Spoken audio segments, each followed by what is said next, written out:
What's going on? It's Astronaut H, and this is the What More Do You Want Network. Now, in this video, I will be discussing the Milwaukee Bucks now that their season has been ended by the Indiana Pacers in the first round of the NBA playoffs. This year, for me, going all the way back to before the season started for the Milwaukee Bucks, you look at them acquiring Damian Lillard, and of course, Giannis saying what he was saying, speaking in the realms of just wanting to compete for championships and wanting to be in a place that the front office looks like that's what they're doing. So the acquisition of Damian Lillard was had. Ultimately, they had a new coach in Adrian Griffin after firing Budenholzer. Griffin was doing good for the most part, but it was some stripes with Giannis and Dame. They ended up firing him, which I didn't think was the right thing to do. He was not the reason why things weren't going well defensively for them. I just feel like you lose a player like Jrue Holiday, and it's hard pressed to replace a player like Jrue Holiday. I'm not even speaking in the realms of just what he's able to do on the court. We all know what Jrue Holiday is able to do off the court as well, being a leader in the locker room and things like that. He was a part of the championship team that ultimately won them a title. Now you turn around and you look at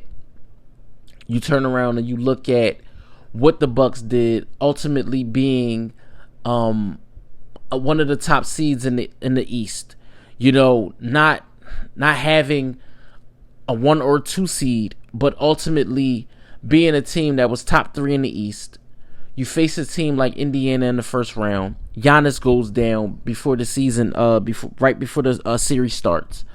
Damian Lillard wasn't healthy too much, so you lose Giannis, and it just showed throughout the series.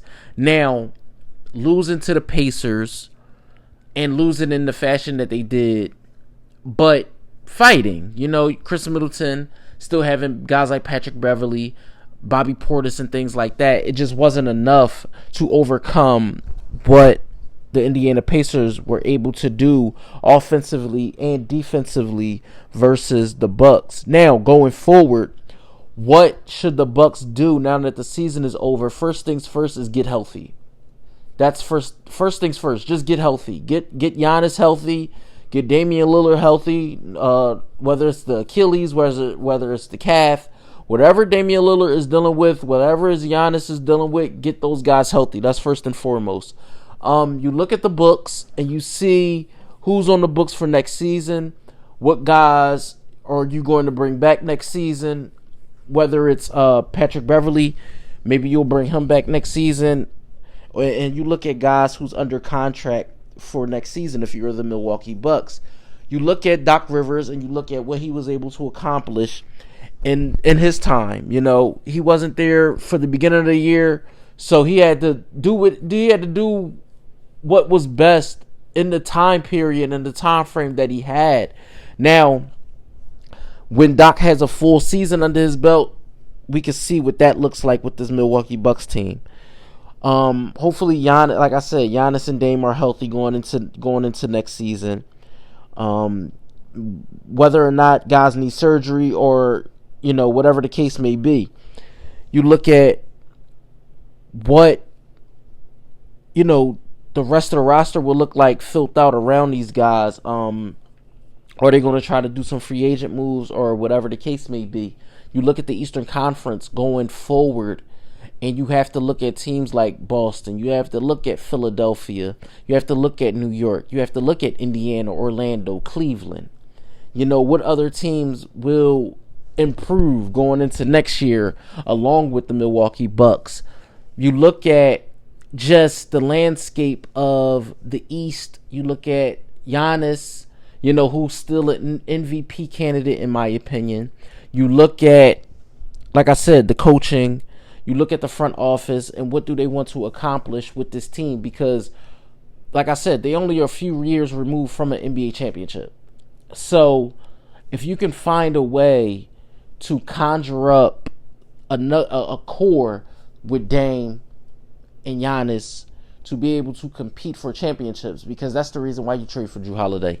That's the reason why Oh, excuse me, not trade Drew Holiday. You trade away Drew Holiday for Damian Lillard is because you think Dame is the missing piece to help you to be able to compete for championships. Now, make no mistake, Damian Lillard definitely was competing in the final game versus the Pacers, but again, it just was not enough to withstand the onslaught, which was the Indiana Pacers in their final game in the playoffs. Now, I say that to say, was this season a failure for the Milwaukee Bucks?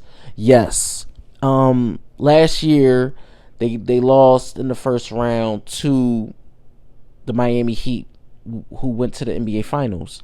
This season you lose to the Indiana Pacers. Now, the reason why it's a failure is just due to the fact that you can't predict injuries. You did not know Giannis wasn't going to be able to compete in this series, but this team was put together to actually be able to compete, in my opinion, at least for Eastern Conference slash NBA Finals appearance after the embarrassment of losing to an 8 seed last year. You lose in the first round this year, and there are a lot of things, in my opinion, if you are the Milwaukee Bucks front office, you need to address, and you want to do it sooner than later. Of course, you want to wait till the off season and the summer gets here to address certain things. But right now, if you are the Milwaukee Bucks, your season is over. You have to, sit on this loss for a minute, let it marinate, so to speak, and see what you want to do going forward. So let me know what you guys think in the comments down below. Milwaukee Bucks fans, NBA fans, or if this is just your first time tuning into this channel, it's Astronaut H. This is What More Do You Want Network, and I catch you guys on the next video.